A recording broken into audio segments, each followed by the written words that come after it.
So, welcome to this, which will hopefully be the first of ideally a series of meetings where we hear from activists in a number of unions talking about their experiences in that union, particularly around rank and file organising and how we can build that across the wider movement. Today, we're focused on the UCU, and we've got Mike Finn and Aimee with us, who are going to talk about their experiences, particularly around there's been an awful lot of stuff, obviously, over the last couple of years with the UCU, but rather than me kind of go into it, I'll let them kick off and introduce themselves and kind of talk about what that's given them in terms of experiences and things that we can learn from it in the wider movement. So over to you guys. Cheers, Phil. Thanks a lot, mate. And obviously, the context of what you just said there, we actually met, didn't we, during the dispute? I mean, obviously, we'd met online before. Myself and Aimee got to know each other through the mobilizations that have happened over the last couple of years. So, I mean, if anything, I suppose there's a classic case in point there that when you are active or when things are happening, it does actually, make connections and build networks and stuff. So, if there's one argument for militancy, which is a broad general one, I think actually making the union a living entity and cross-union connections and the movement more widely real, I think that's kind of evidenced by the fact we know each other and the three of us in the first place. So, I think that's a start. But so what I'm going to do is I'm going to talk a little bit just to kick off, and I think we've got about half an hour between me and Aimee. Mike, you're just muted yourself. Yeah, no worries. I got muted. I did not mute myself, but hopefully I didn't say anything bad. Well, I'll kick off with talking about kind of UCU, what UCU is actually for an audience beyond UCU, and what the kind of problems that are maybe general about UCU and trade unions are, and then the ones that are more specific to UCU. And obviously it's not for me to say who might be watching this and whether they chime with any of that, but maybe they will, maybe they won't. I know there are any lessons that come from that, and I'll situate that in the context of the recent disputes and try and give a little bit of a kind of insight into that and what I think as an activist, as a rank and file activist, have been the lessons from that, really. So that's what I'll try and do over the course of this. So I'm just keeping my notes on the screen next to me. Okay, so I'll kick off just by introducing the union. So for those who aren't familiar with UCU as a union, UCU is essentially a union that covers, in its main effort, higher education and further education, post-16 education broadly, I suppose you might say, and certain roles and grades within those sectors. So it doesn't, much as I would wish for industrial unionism and syndicalism, in fact, it doesn't obviously enroll everybody who's a staff member in those sectors, but it also covers some other areas, like it covers prison education as well, adult education. So it covers different sectors beyond that. But its main effort generally has been concentrated on higher education, where the bulk of its members are, and further education, where there's a significant number of members as well. And that's essentially what it represents. But it tends to represent, if you think about the grades and the roles of people within UCU, it tends to represent academic staff, academic-related professional services staff within higher education. It tends to represent in further education, lecturers, obviously teaching staff, but it does range more widely. But they are the main groups that are represented that make up the bulk of membership, and that's really important because obviously that then, to some degree, dictates some of the way in which the union functions. Obviously, it's going to represent its members' concerns, but the kind of majoritarianism that then happens with the membership can be problematic in a huge way, and not even majoritarianism necessarily in terms of numbers of members in particular areas or concentrations, but also in terms of the scale of the sub they pay. That being a dynamic that impacts on how the union operates. And I don't think, I know I'm speaking on a recording, but I've had one UCU official staff member say on a picket line, actually, to a member of precarious staff a few years ago, that the union will always, for example, prioritise permanent, secure contracted staff over casualised staff because that's where the money is. Now, I'm sure that view isn't representative of the whole of the officials by any means. I know that it's not.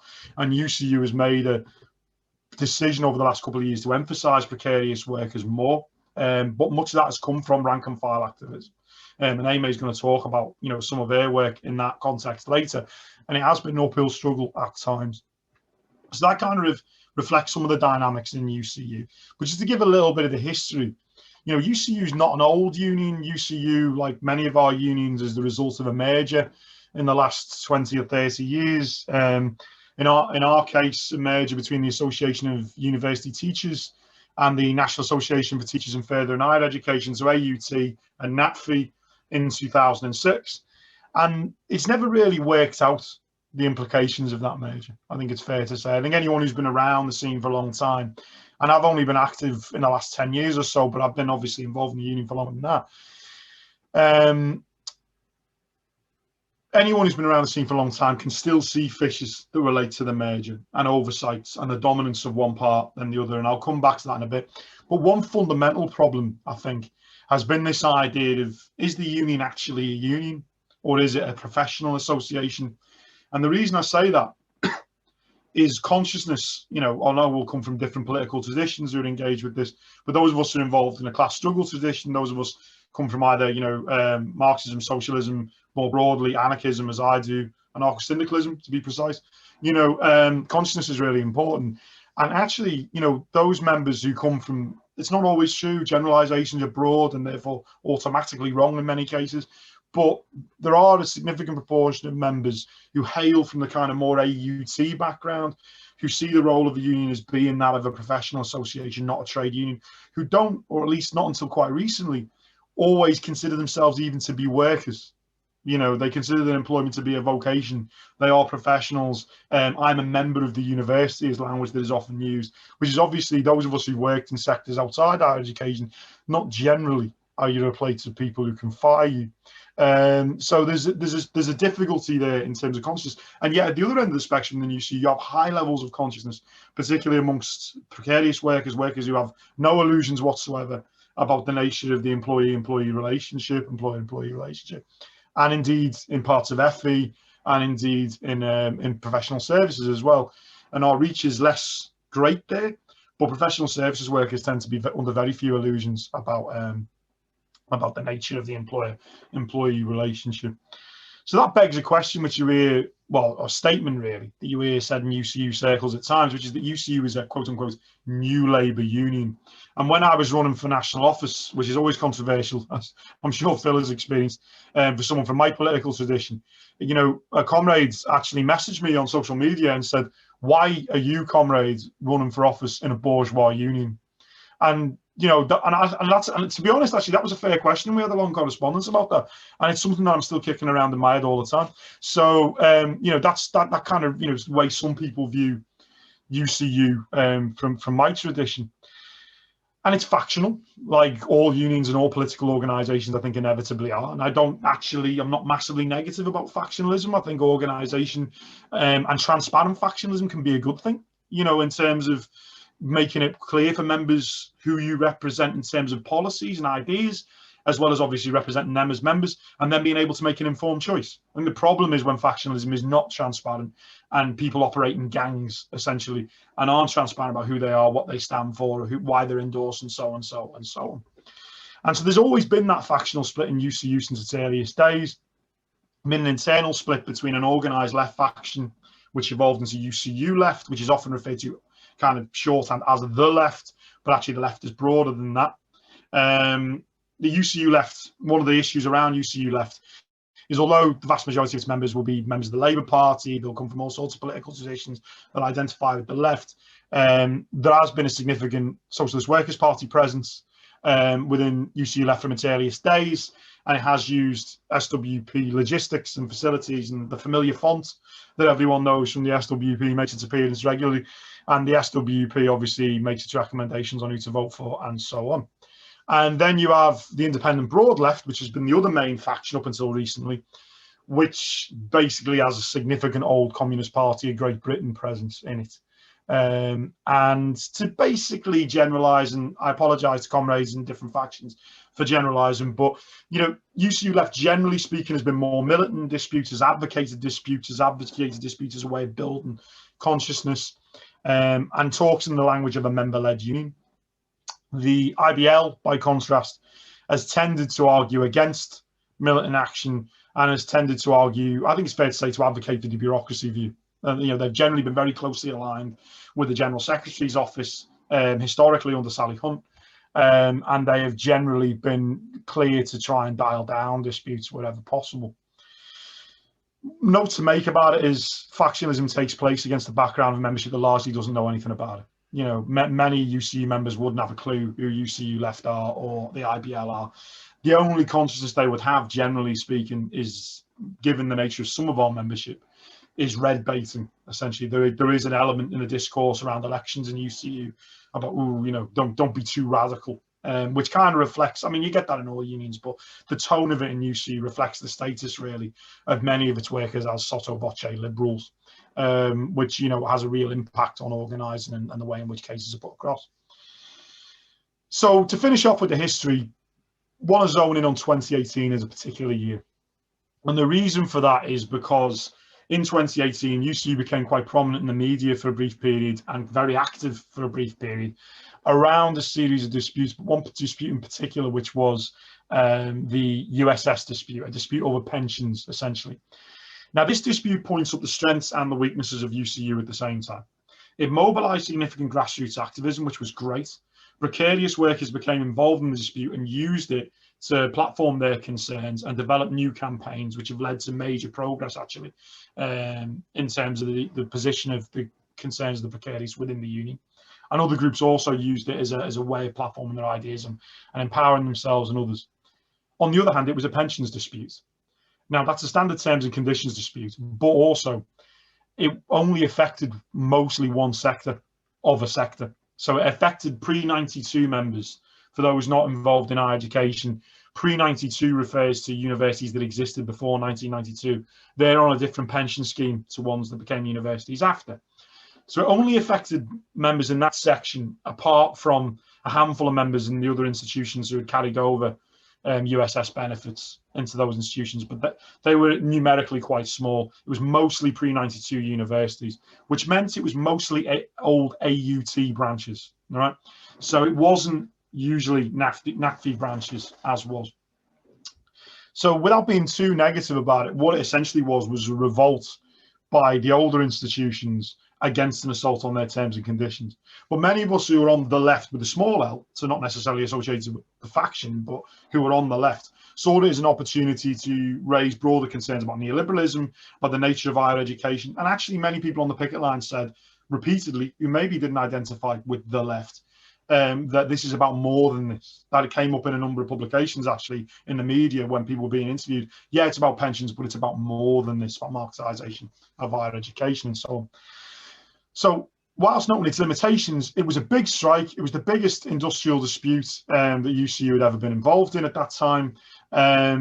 It was, I think I remember Jack Saunders at the time saying, good comrade, scholar of industrial relations, saying that it would cost more working days than pretty much all disputes for a period of time prior to that. So it was a big dispute. Where did it end up and what happened?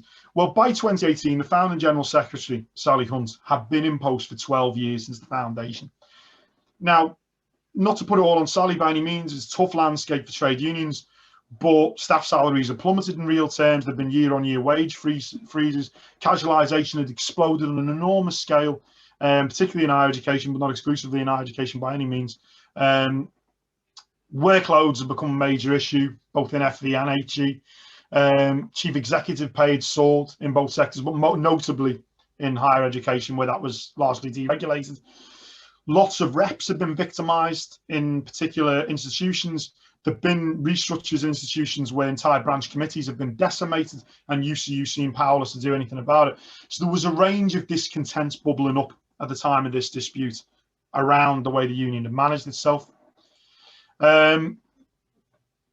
Students, broadly speaking, supported the strike. There was a YouGov poll, I think, in February 2018, which said 61% of students backed the strike. Only 2% blamed staff for being on strike. So it felt like there was a moment when there was a chance to push for real change.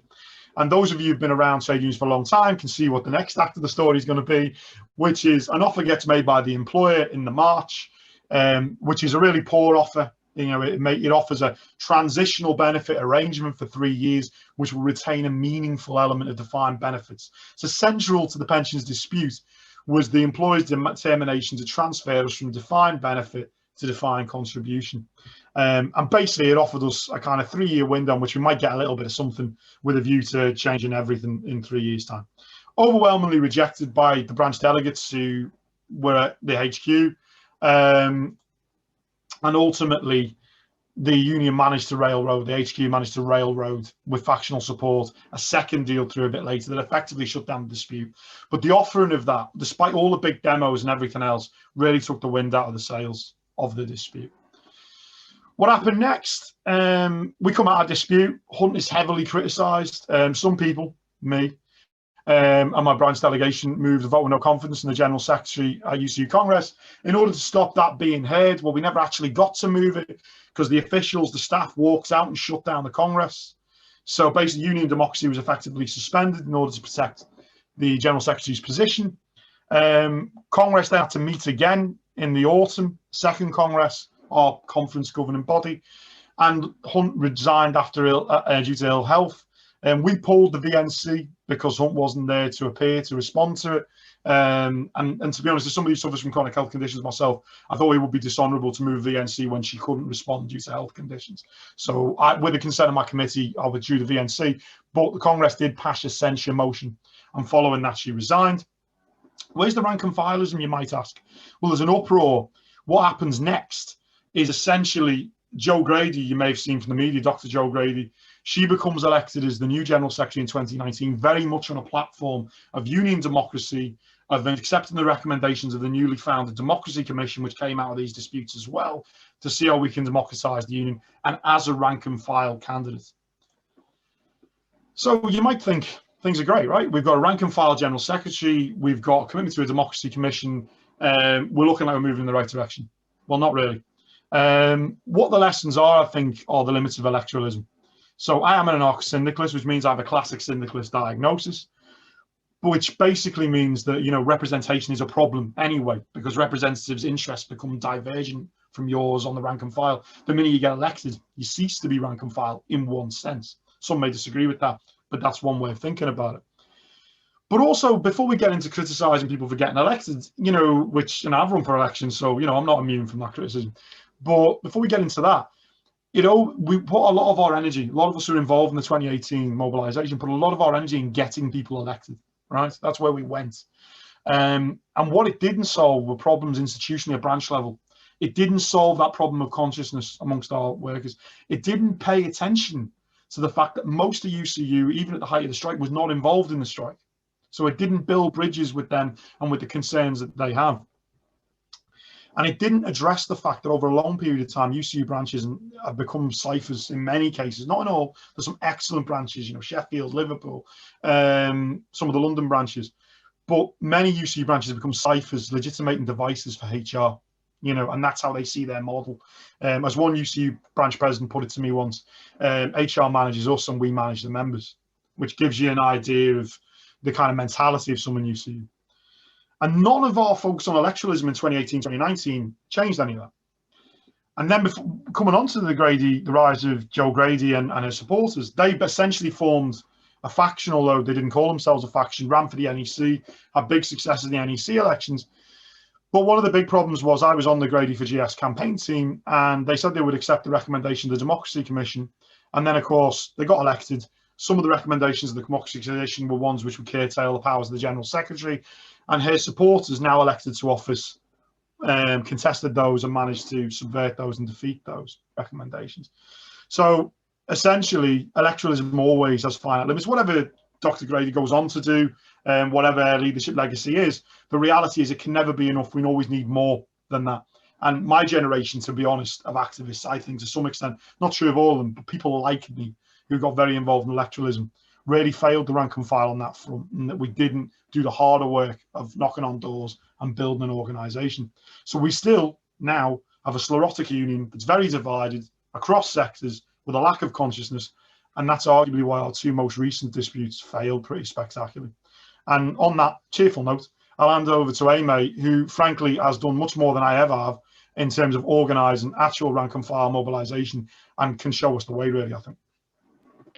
Thank you for that, Mike. We'll see what I can do. I think you've got a really nice kind of diagnosis. I think I would agree with with the portrayal of UCU. I mean, I think it's important to note, again, this dovetails with the question of consciousness, because even if there was, I believe there was kind of a higher level of turnout for Joe Grady's election, or, you know, than typical, but nevertheless, UCU elections are not like a political election where, you know, like electing a US president or prime minister or something like that. People don't tend to pay attention to it. And so I think it's still really incredibly low levels of turnout for elections within UCU, which means they are reduced frequently to this kind of strategic operation by different factions and so on, because, you know, people who are invested in seizing power in the union in those various ways are the only people who are invested enough. I mean, so which does mean usually there is some leftist and activist and rank and file input into that, but it also means that in terms of actually reaching out to the average member who's not very plugged into the union, it can tend to be alienating and a total kind of waste of time in that sense. I think that, yeah, so I'll give a brief overview of kind of what's gone on in this year, and I think some of these lessons will come out organically as we talk. So I got a job in the UK at the beginning of 2019. So I was obviously actively following 2018 pensions dispute. But the first strike that I went on as a member of UCU was in the autumn of 2019. And this was over a broader range of issues, including issues of casualization, gender pay gap, and so on, which you could see as a positive legacy of the 2018 strike. So because that wasn't considered to be a failed strike, that was considered to be a successful strike, what it did was it did kind of boost morale, and there was this idea that we could then go on and fight for more. And I think those were some of the commitments that Grady had made to fight for casualization. Again, that had come up, and so there were a number of issues that's kind of we finally felt like we had the confidence as a union to go on strike for some of these issues. Now, as soon as the rubber hit the road, really, all of the problems that Mike had been identifying essentially emerged almost immediately, which is to say a number of these academics who had been, you know, mostly academics who were deeply invested in fighting for pensions were not as invested in fighting for casualization. I should also say that the way the demands were presented around casualization, around gender pay gap, around some of these other issues made it hard to plug in to the campaign as well. Because again, what we were negotiating over were things like frameworks for employment in, you know, and this is the kind of thing that it immediately gets so bureaucratic that first of all, the general public's not engaged. And second of all, you know, even your average member is probably not very engaged, including members who are dealing with these things. So, so what would work, as I recall, going around trying to raise consciousness about this, is talking about how much our pay was shit, our conditions were shit, etc. But the problem was, I think, also in terms of the strike, is that the actual concrete demands were never clear. There was never a full clarity on what we were going to gain out of going on strike for casualization. Members who are more secure didn't necessarily seem as motivated as in the prior strikes. That said, we did seem to have, I would say, a pretty solid level of get out the vote and turnout at a number of different branches. So we managed to get 60 branches in the first kind of wave of strike action, which is pretty good. I would say it's about half of our union in terms of number of branches, maybe a little less, but it's not a bad number of institutions. If you have 60 institutions all going on strike at once, that's pretty solid. And then another, I believe 14 institutions were able to hit a strike ballot over the winter. So then by the spring of 2020, when we can see where this is heading, but by the spring of 2020, we had added another kind of 14 institutions. So we had 74 institutions where staff were going on strike. So that was a significant moment. I should say that, again, there are issues around the disparity between consciousness of members and then the conditions. So people are very aware of their work conditions. They're extremely aware that universities are deteriorating. In that sense, members do not have any illusions in the university as an employer. Nevertheless, the kinds of illusions that members tend to have seem to be generated in part by working in academia and the kind of cultural capital and political kind of beliefs, and also the kind of managerial logic that starts to occur when you work in academia for a long time. So members have illusions in how important their voices are, because, you know, you might be on the BBC talking about ancient archaeology. So, you know, why wouldn't your MP listen to you when you're talking about a strike, for example? So I think there's something about the consciousness of academics and academic staff, particularly, that creates weaknesses for understanding the combative nature of political struggle, and particularly struggle like in a strike situation. There tends to be an overemphasis on collegial relationships with management, on these kinds of negotiating frameworks, which again have gotten us pretty much nowhere. We'll agree to some kind of university-wide framework on casualization and so on, and that's going to really solve everything. So I think the basic consequence of that is that as soon as people realized that the bosses weren't immediately capitulating over casualization, morale started to sink, which I think is also a failure of communication on the part of the union. There never should have been an expectation that we would win strikes over casualization immediately, or that it would be easy, or that we're somehow doing a replay of the 2018 strike. Casualization is a huge economic incentive for universities, more so even than the pensions issue, because it has to do with the structure of the labor force and how you discipline the labor force. So the fact that there are precarious and low paid workers on short-term contracts and so on is incredibly important for universities. They're not going to give that up easily. And so the idea that we, by going on strike, and again, there were criticisms of kind of the turnout and the participation levels of the strike, which you can make. You can say we needed more people, or we needed to kind of do more get out the vote, or there needed to be a higher threshold, or maybe we had to do, certain people tend to push for like an aggregated ballot and say, unless we can all go on strike, then none of us should, which I strongly disagree with. I think if you have 60, 70 universities where you can go on strike, then you should. Those anti-trade union laws are there for a reason, and so we shouldn't be playing into their hands. But I think you can make arguments about why the strike itself could have been better organized. But the key point, I think, is that the expectations going into the strike were a problem in the first place, and that informed all of our tactics. The expectation was that we go on strike in the middle of the term. And again, there are all these ways that academic staff soften strike activity. We chose to time the strike, again, not in a marking period, not when things are at their hottest, but kind of in a middle of term situation where you can pick up the slack after certain things have started to happen. Almost as, like a halfway kind of gesture towards slap on the wrist towards the bosses. And it did not have the effect that people wanted it to have or expected it to have. Now, I didn't expect it necessarily to have that effect, but nevertheless, I will say that participating in that with the expectation, going to the picket line every day saying, oh, how are the negotiations going? Have they given us anything? Is extremely demoralizing for members. And so particular segments within the union who were already wary about striking have spun this as kind of an unmitigated failure, which I don't think it was. I think it's a mixed bag, but I think the reality is if we need to take any lessons from the 2019 to 2020 strikes, it's that we cannot halfway go into a strike strategy. You have to commit to hitting the bosses as hard as you can in whatever ways you can, and you can't sort of play nice and do this kind of collegial managerial thing and also expect them to immediately capitulate. There's these paradoxes at play.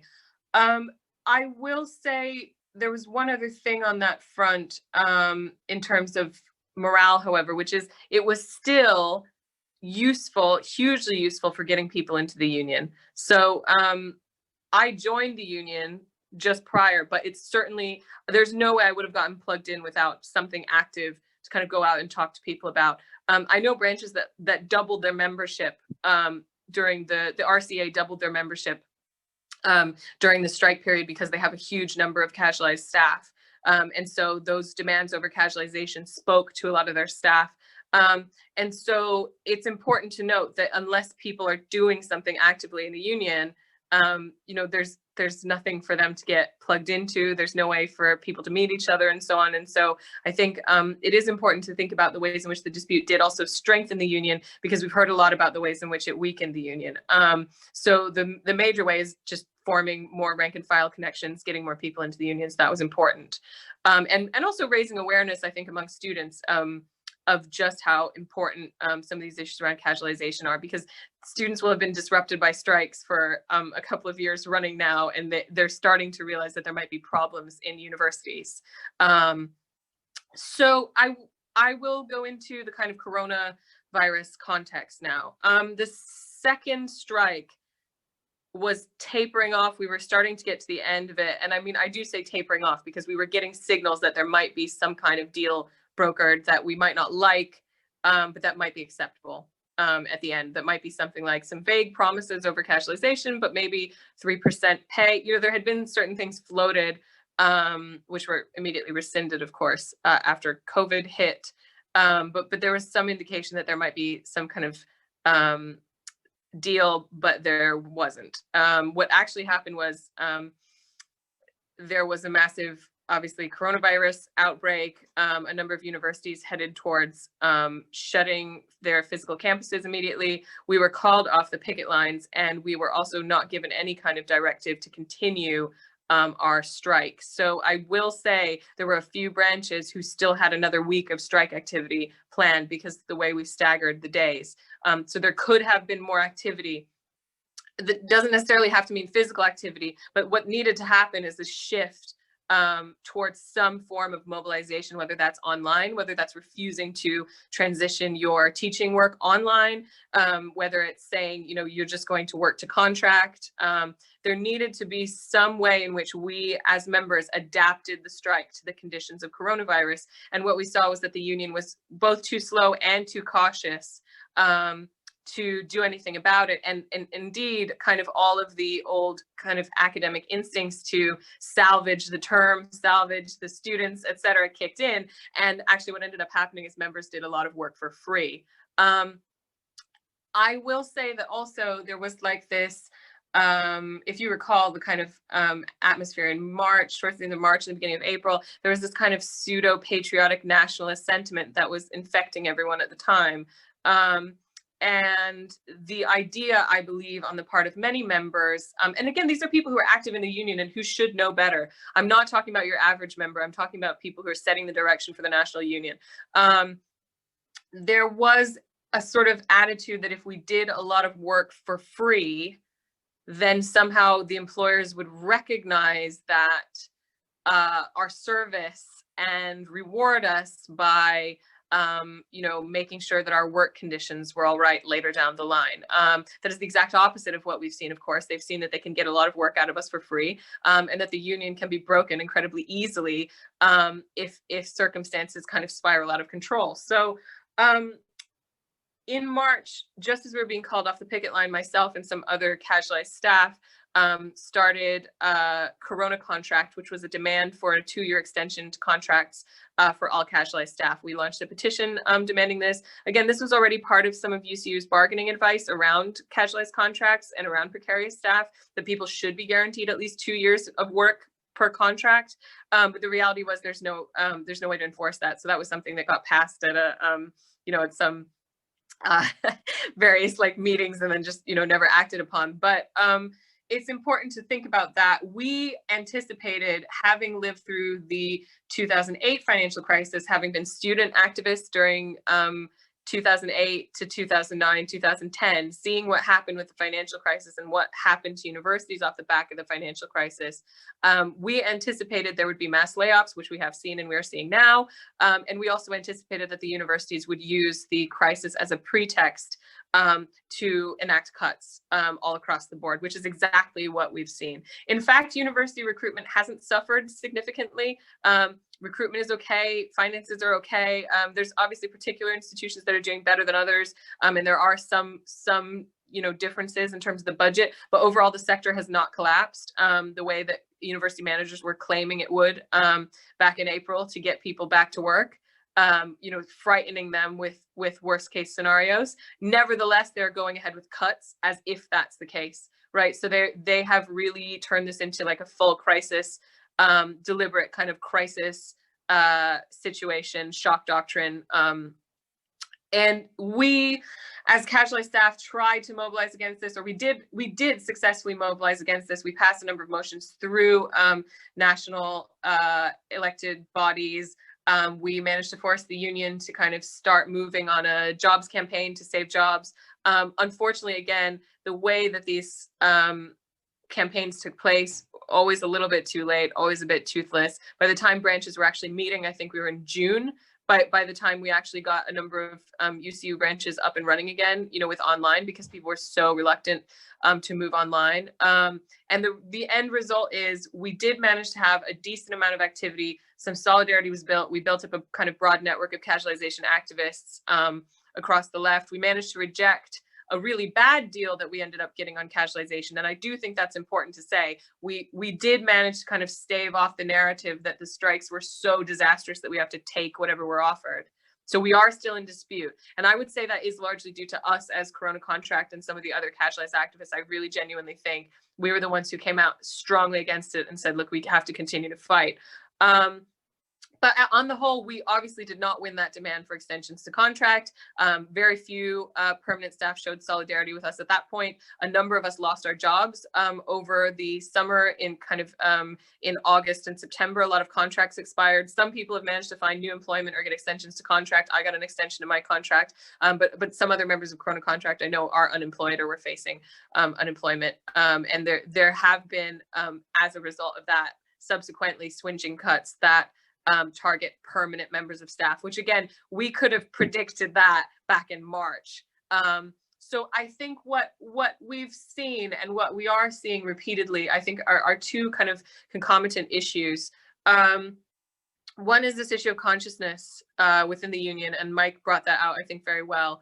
There is a kind of belief both in the idea that the union has to kind of tell and instruct members on what to do, and then also that the union has primarily a kind of social partnership managerial role to play.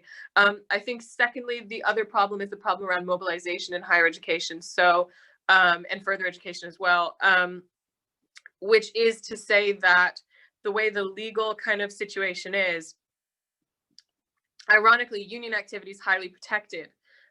So we're in a difficult situation where unless you go for something big, unless you kind of put forward a big demand, unless you move for something like a dispute or go on strike, a lot of members will be so overworked, so harried, and so frightened that they're not going to take part in some kind of seemingly lower stakes action, like a one-day walkout or something like that, if it's not part of a sanctioned union, union-led strike.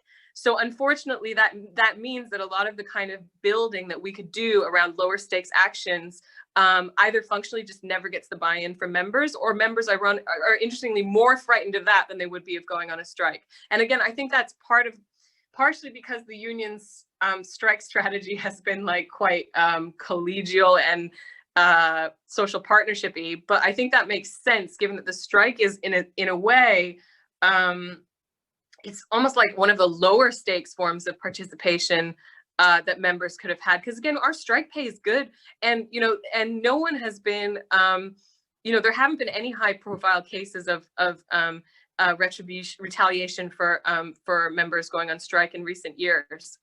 So there has been almost like a tacit agreement that we're not going to go on strike in the crucial periods around marking, and you're not going to kind of retaliate hard against us and stop us from striking. But unfortunately, what that means is that a strike often is like one of the only forms of participation that will get significant numbers of members involved. So you kind of almost have to escalate straight to strike, or the other option is direct action, which again, you have to have a very high level of consciousness and buy-in, and that's only kind of the more activist layers that will get involved in that kind of activity. And I'll leave on this last thought, which is to say, I know that's kind of a grim picture, but that is that's kind of the reality of what we're dealing with right now. But I do think that there is kind of a new dynamic emerging, which is to say we're seeing the resurgence of student activism, and student activism manages to, you know, like the occupation in Manchester right now, student activism manages to bypass some of these questions, in that direct action by students can actually activate a much wider range of kind of public involvement than direct action by staff might have. We saw some great direct action over the summer. There were some wildcat strikes and so on, but again, that's not the kind of thing that we could see spreading easily amongst UCU branches. It's just not going to happen. So on the other hand, if student occupations and rent strikes spread, I think that's something that we're going to have to work very, very hard to not just sort of send solidarity statements or donate to GoFundMe's or post on social media about how much we love our students, but actually start to work towards thinking about whether we can do significant withdrawals of labor in solidarity with students. Now, again, that would be risky in certain ways, and I'm sure we'd hear legal arguments about it, but nevertheless, politically, I think it is a possible way forward to think about how can we shift our labor to align with the resurgence of student activism. So that's, especially because a number of casualized staff, we're very close to students, where we have a lot of interaction with students. We do the brunt of the teaching work. And in a lot of ways, our lives are still quite similar to that of the students in terms of like the amount of money we're making. So I think that's where I'll leave it. And I think I'm open to kind of questions or thoughts, or we can maybe have a little discussion. Okay, thanks very much for that. I think hopefully everyone will agree that that talk was really enlightening and really interesting, I think, in terms of the situation that you find yourselves in. And obviously the lessons to learn from it as well. So I think what we're going to do now is, if we take a few questions, have a bit of a discussion, and then kind of at the end give you both a chance to kind of sum up, as opposed to kind of round things off. I've got a couple of questions to myself to start the ball rolling, I suppose, and then obviously if anyone else wants to, then we'll see that. But I think one of the things I wanted to pick up on was the point you made about kind of people expecting things to be, you know, if a strike to sort of solve things quite quickly, and this whole bit of you know, go out for strike for however long time, and then all of a sudden it's done. Now, obviously, it's a slogan that you know, you see around the labour movement about there being no shortcuts and everything else, but I don't know whether you've found anything. It seems to be the main people who sort of perpetrate this, and I suppose spread this idea that things can be resolved quite quickly, seem to be union activists and organisers themselves, who should know better in that sense. And they seem to, like, you know, saying, you know, yeah, we need to organise, we need to think there's no shortcuts to it, but also never seem to prepare for these things. For, you know, the fact that, like, looking at recent successful anti-casualisation disputes like the IWGP took, things that take like years and years and years, and that seems to be unthinkable to a lot of senior officials in unions and stuff, while still saying, no, there's no shortcuts. So I don't know if you've got any thoughts on why, you know, where we go if the main layer of the people who are leading the unions seem to have been the ones with this illusion. Can I take that one, Mike? And then maybe you can. I think it's interesting to see the way no shortcuts, and particularly Jane McAlevey, has been used disingenuously by union bureaucracy, both in the US during the kind of COLA strikes. It was used by UAW 2865 leadership to kind of say, you know, you don't have enough buy-in to spread the strike over the cost of living adjustments in California, which you know, the union bureaucracy plays a massive role in whether there's buy-in in a strike led by union members, obviously. And I think we've seen the same thing here with our recent strikes over casualization, where, you know, union bureaucracy would disrupt organizing for a strike in various different ways and then say, oh, well, we just don't have the turnout. It's like, well, you know, you are a crucial part of the union. You're, you know, you're not just this kind of passive observer saying, oh, the union doesn't seem to be working properly. You know, you actually are the person who potentially has the numbers on how much turnout we're getting in you know, counting how close we are to reaching our ballot and things like that. And there's the kind of deliberate passivity. So I think in some cases it's just completely bad faith, to be frank, the no shortcut stuff. The reality is, with those kinds of strikes, the kind of strikes that Jane McAlevey is talking about, where you can get a strike threat and immediately get some kind of offer or concession. I think, you know, a typical Marxist analysis would be you get an immediate concession because you could have won far more if you actually kept digging in. I think even in some of the successes that we've seen in the US, like the with public school teachers, the Oakland teacher strike, Chicago teacher strike, my assessment, which I know is not a super popular assessment, but I suppose that's why we're here today, is that even though those strikes were won relatively quickly and they did win concessions, if they had followed the lead of the maybe 60% of members who wanted to keep striking and get a better deal, you know, if they had tried to turn that 60% into a majority, supermajority kind of approach to a strike and had kept striking, they could have gotten better offers. I genuinely believe that. Having been on the ground in the Oakland with the Oakland teachers, there could have been more won out of that.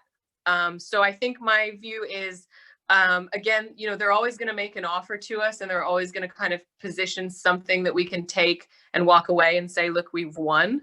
At the moments at which people are making us an offer, we really need to think hard about where we stand and whether it's possible, whether we could potentially organize to get something better than that. Because at the moments in which we're getting concessions made, or ostensible concessions, and again, you know, in UCU, it's ostensible concessions, right? They're letting us save face by giving us a really, really terrible offer most of the time, which again, people seem to fall for, unfortunately. So that's like tragic. But I think we could win more. That's the reality. Like anytime somebody's making an offer, see where your forces are, and we can strike for longer and maybe get more out of it. I really mean that. Yeah, I'll just come in a little bit and just say that, you know, I agree with everything Aimee said. And one thing I'd say about the whole no shortcuts thing is I think it's very variable, the picture in UCU. So although I was massively gloomy, you know, there are branches which are very good, you know, that know who their members are, that their membership as a whole is more active, and has a greater consciousness about what they're trying to achieve. And sometimes that's been done through local disputes as well as national disputes, or these big ticket national disputes.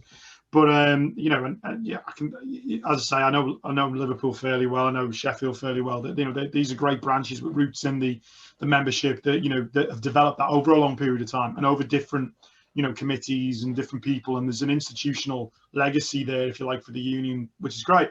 The problem I think you've got more generally in UCU with the no shortcuts thing is, I'm not going to say we've missed our moment, because obviously, you know, there's always opportunities to do this. I think the problem that you have is that the consciousness of the members is so varied depending on what their grade is, their job role, where they are, and the lack of solidarity felt even internally within the union. So what Aimee talked about in terms of, you know, in the recent dispute, a lot of permanent staff who showed for pensions didn't show for the casualised staff.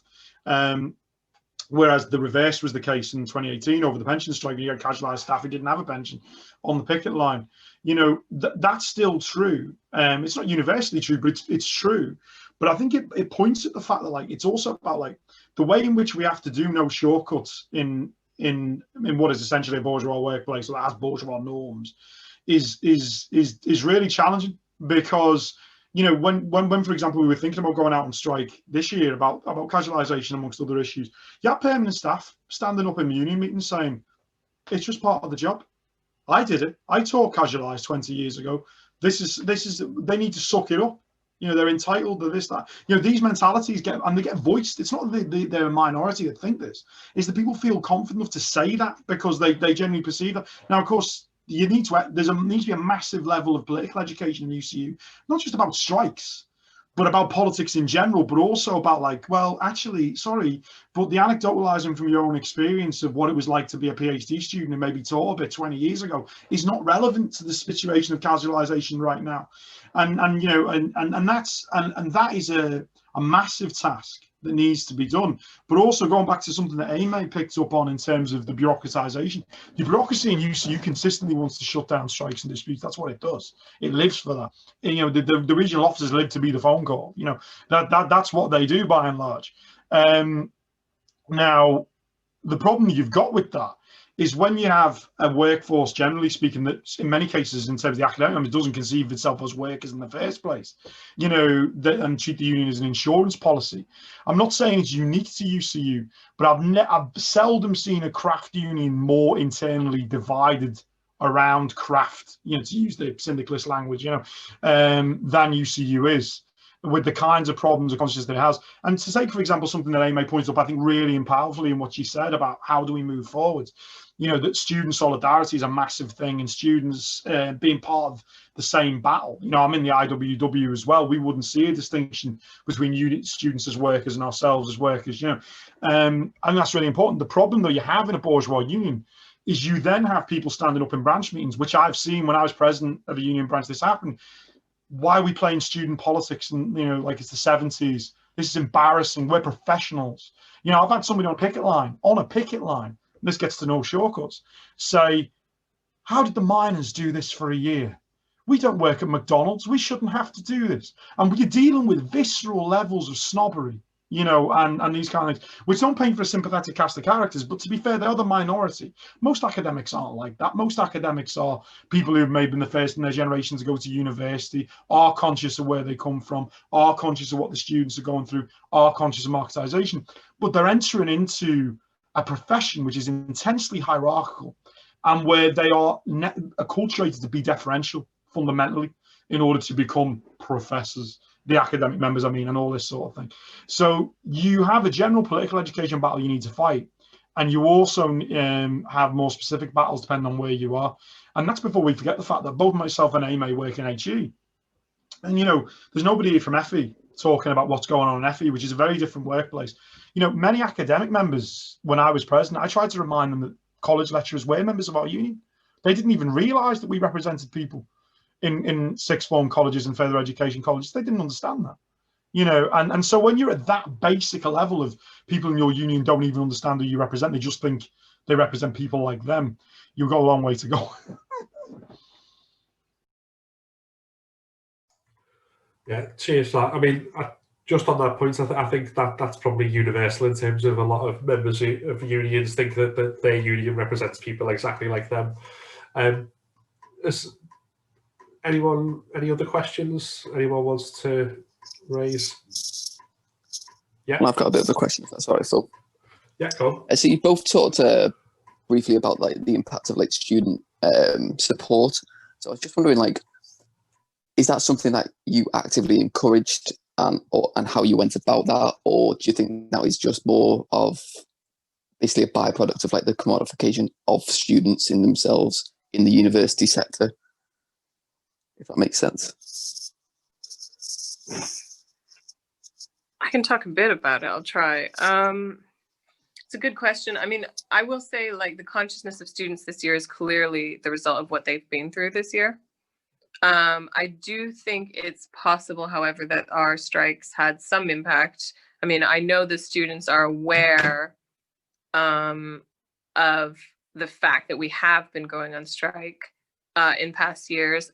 As Mike said, a number of students were sympathetic. I think last year, again, I teach a quite conservative group of students, so it's not representative. I think probably much farther on the right of the spectrum than most, but they were both, I would say, supportive, but also dismayed, concerned, worried. Oh no, more strikes. But I think in a way that paves the way for considering the idea of strikes as a possibility, which we now see them rent striking, and I think that that is important. I think it's a really big missed opportunity. And it's kind of a similar thing where again, if we want to meet with students, UCU brokers things with NUS, and rank and file members don't get involved in that relationship. In reality, what we should be seeing are staff student committees, solidarity committees at local branches and at local universities. And that has so much more power and potential. And Mike and I have obviously met up with, our local kind of lefty students or students that have been supportive of us. But it would be nice to have a bigger kind of committee of students and staff, and on a rank and file basis, rather than having to go all the way up the chain to the NUS, all the way back down the chain, you know, us as UCU saying that our branch should then contact whoever the student guild president is, and then it comes back down. I think that has a tendency to kind of make our actions in solidarity with students extremely symbolic in nature, rather than, there's so many opportunities around connecting directly with students, I think, because when I was a student, I know we kind of were in a similar situation a decade ago, you know, sadly, you know, massive financial crisis, huge problems, and then you sort of realize that that's impacting your education, and so you decide to do something about it and protest. And I occupied for almost 6 months, I think.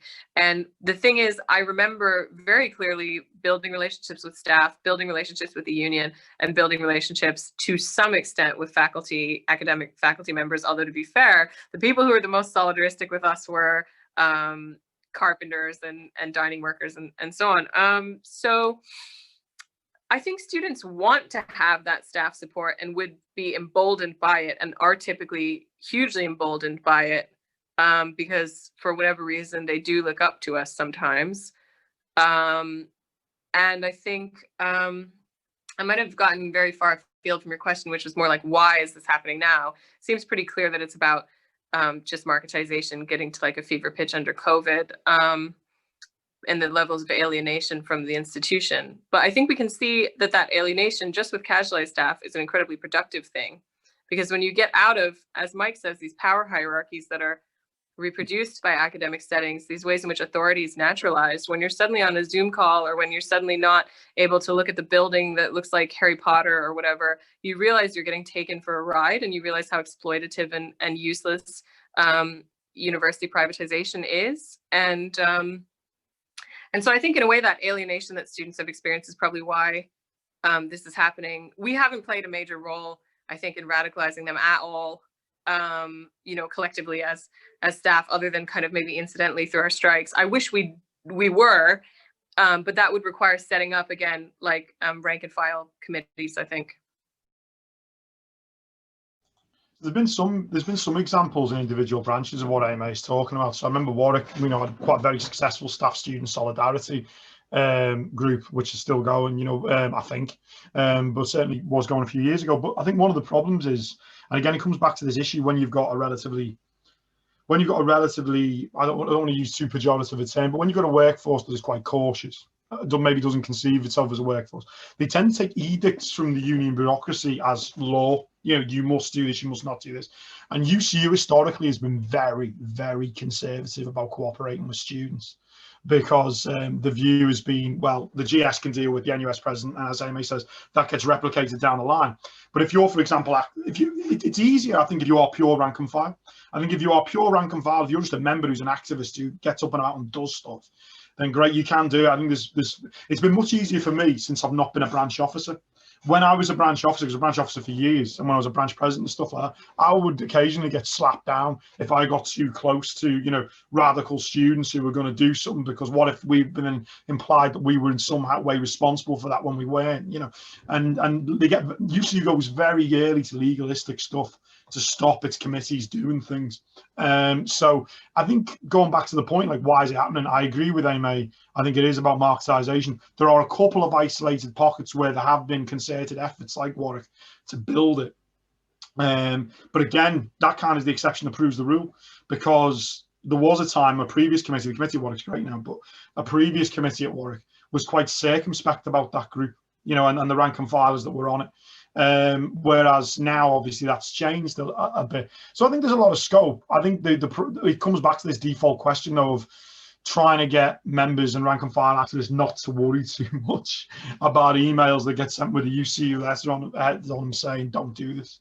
I think that's a key. Cheers. Anyone else? Any other questions? One of the things I sort of was picking up on you when you were talking earlier about electoralism and the limits of it, and I think obviously you and I are very much on the same page on a lot of this. From your own experience, like say, being a member of my union's national executive and stuff, it's kind of a weird double-edged sword. There's where, on the one hand, because there's not very much rank and file mass activity, it's quite passive membership. You being in that position, kind of, even if you're still having to struggle, and you probably have to deal with more of the bureaucracy than you would if you weren't in that position, it can potentially open some doors and make some things a little bit easier. But obviously the paradox is then that if you focus all your activity on getting to people into that position to make that easier, then you're not doing the thing that kind of negates the need for that in the first place, which is building on the ground and doing that. So I suppose there's always this question: is sort of the balance between the two. Can you do both of these things, or does one have to be sacrificed for the long-term goal, or what? I mean, it's something I've still not got a fair answer to. I mean, I was probably a lot more, I suppose, fundamentalist about it when I was in my 20s than I am now, where I've experienced it and I thought, actually there's some merits to this. But I think, it'd be useful to know what you think about where that balance lies, I suppose. I just think for my part, it's an interesting one because obviously, we met when I was running for national elections, so, unsuccessfully as per, but I think one of the things that I find very difficult is not even national election, like being a branch officer as well. I think actually being a branch officer in some ways, when I actually did run for national election, it was partly in a recognition of the fact that it was actually very difficult to be a branch officer, to be honest, because I've been a branch officer for many years, but the level of victimization that you find yourself across different institutions suffering because of that, and also the ways in which you can then be used as a cipher. So even if you didn't say something in a meeting or whatever, it then said, oh, well, we've consulted the union about this, and therefore you then get tagged for something that you never agreed to, those sorts of things. So that's a kind of nebulous response in terms of there's general problems, I think, with being an officer and being a rep that are kind of eternal and kind of come from what we think about politically. But I think I've gone the other way. I've kind of become more fundamentalist over time, if you like to use that language, because I think one of the difficulties, like I'm at the stage now, and this is not probably that constructive, but I'm at the stage now wondering whether there's a point in being active in a capitalist union at all. In the sense that, there seems to be a ratchet effect, which the unions have facilitated to a large extent through their structures, of everything getting worse. So and the pressure points that I've been able to apply through the existing unions have been quite limited. On the flip side of that, the reason I haven't bugged out is because, well, there are branches that do great things. As you say, there are national officers that do good things, who get elected. And also, to be honest, who provide us with information that we wouldn't have otherwise, which is really important. And branch officers who do the same. So whenever you get a bit fundamentalist on your reading of it, as I tend to do in my dark moment, is you have to think back to the concrete things that people do through being able to occupy these offices and how they can empower people and give platforms to people and provide entrees to direct action campaigns and other things. So I'm going to be a bit agnostic there and say, for me personally, it hasn't worked. I think being a branch officer or running for national election, but that may say more about me than it does about the process. I think in terms of what I've seen other people do, there is clearly, going back to what you said, Phil, there is clearly areas where people can work and get info and do things and help people mobilize through those positions, which is really useful. So yeah, I'd take the fifth probably on that one as a verdict, but I think there's definitely good bits and bad. I think for my part, there's a few questions. I mean, one is Mike has made this clear that the university union, kind of operates as a, almost like a professional association. What that really means is that factions are incredibly kind of internally corrupt. And I'm some more than others, and I'm thinking particularly of I'm not going to call out particular people here, but what it means is you can get elected on a particular platform, abandon the platform, and then kind of move on, and all of your kind of faction and support bleeds out slowly or stays relatively intact. So the question, I think there's a few questions. One is, I have a very different assessment of people who are receiving a salary versus people who are elected, but aren't getting any, kickback. And I think we see this, the general secretary role is probably one of the most extreme examples of this, because, as Mike said, Joe Grady got elected on this platform to kind of abide by a democracy commission.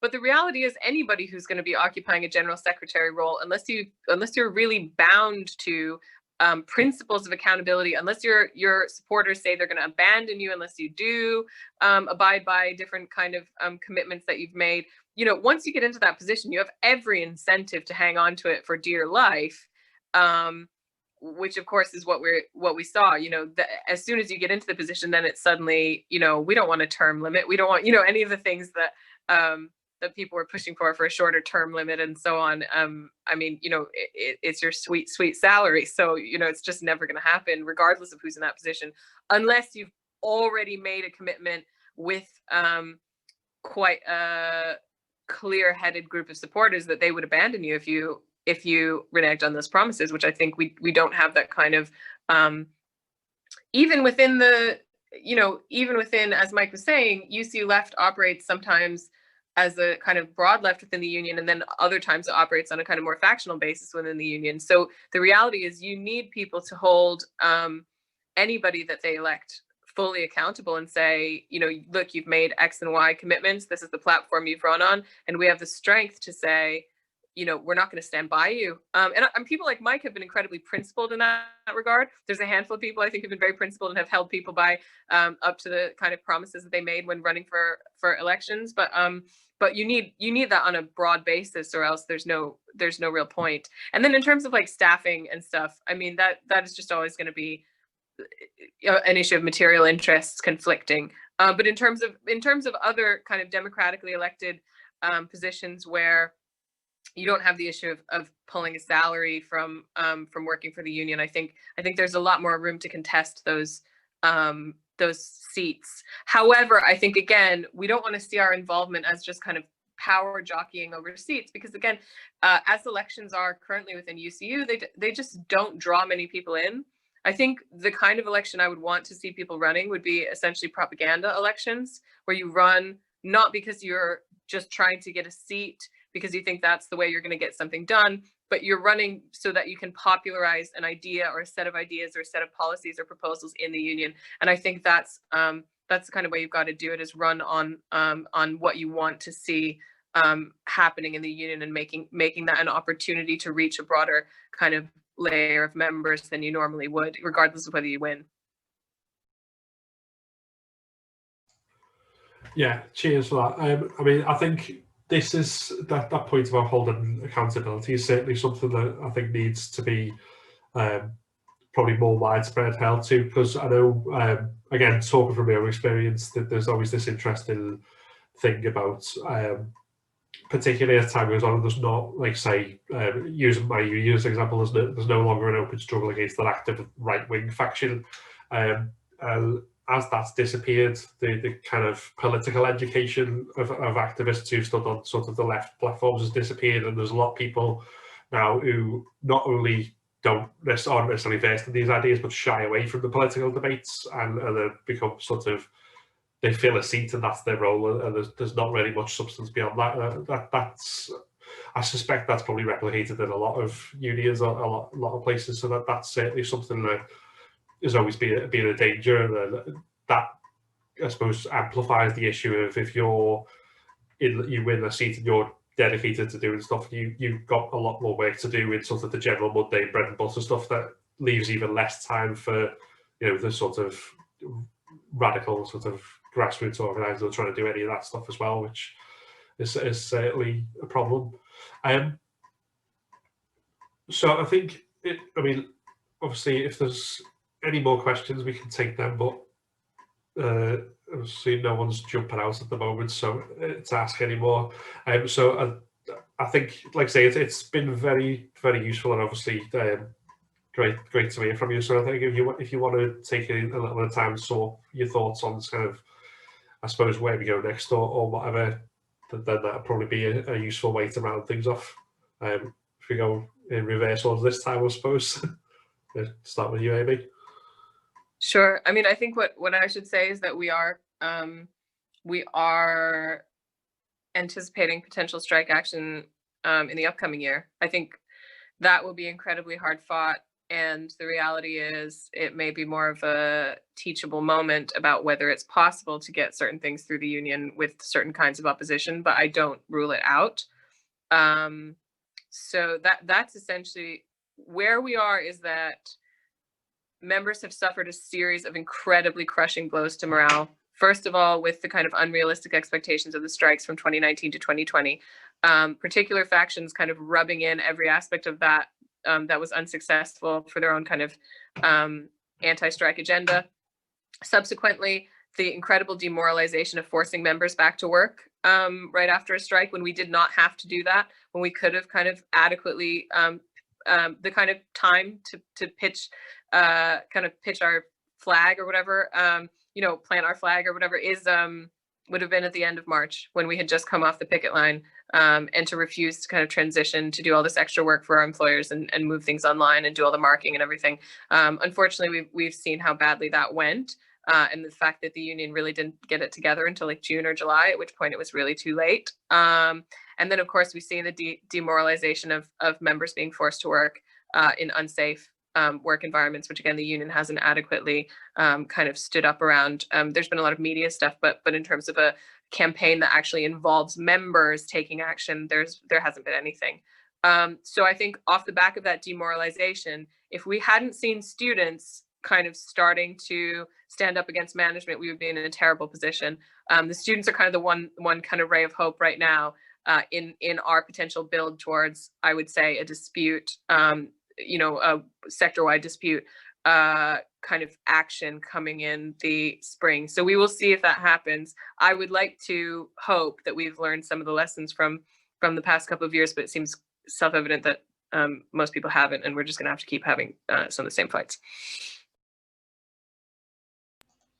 Yeah, just very brief from me. I mean, obviously I talked about like how broken the union is in lots of ways, but I'd like to echo Aimee. I think there's going to be a teachable moment, as she said, in terms of what's coming. I mean, because what's coming is going to be really bad. And I want to pick up just what she said about the unsafe working conditions. Actually, I think for me, certainly for the HE members, and particularly the HE academic members, but not exclusively them, because a lot of professional services staff have been put in really difficult positions as well. The fact the union didn't even articulate a position. When I say the union, I do mean I'm falling into the vernacular here and talking about nationally, but the union didn't even articulate a position effectively on return to campus until quite late in the summer, by which it was too late because most branches had already made agreements with local management and so on, and saw the major way of doing that as a press blitz through the Guardian and so on. And it was just, to be honest, I'll put it bluntly, it was pathetic. And then you ended up with a situation where you had individual union members, some with health conditions who were in vulnerable categories, being victimized at different institutions, feeling that they couldn't refuse to go into a workspace where they were going to have to be exposed to the group demographically with the highest rates of transmission, which was reseeding virus throughout the country. And they were put in that position, and the union was nowhere. And actually speaking to a lot of people, lay members, there's been a huge amount of frustration with that, and also kind of, dejection. So I think one of the major challenges, if we weren't going to walk out now, when are we going to walk out? Was what I've heard from a lot of people who aren't even necessarily particularly radical politically, and we didn't. And often local branch committees did deals with HR and so on about what would happen with very little or no consultation, and then we ended up in the ridiculous situation, as I say, of members of staff being expected to go into workplaces with absolutely rocketing levels of transmission. Now, that's not our workers, our members aren't special. That's something that's people have been exposed to throughout the wider economy. But this was basically, going back to the marketisation point, fundamentally to get students on campus to pay rent. That was what it was about. It wasn't because we couldn't deliver most of the teaching online, which we could. So on the one hand, it's really bad, because obviously it's bad in itself, and it's bad in terms of, with the risk and so on. And it's bad in terms of the weakness of the union and what it shows. On the other hand, though, moving forwards, it comes back to Aimee's teachable moment, and I will finish on a positive. There are, despite what I said initially, there are probably less members under the illusion of their relationship with the employer now than there have ever been.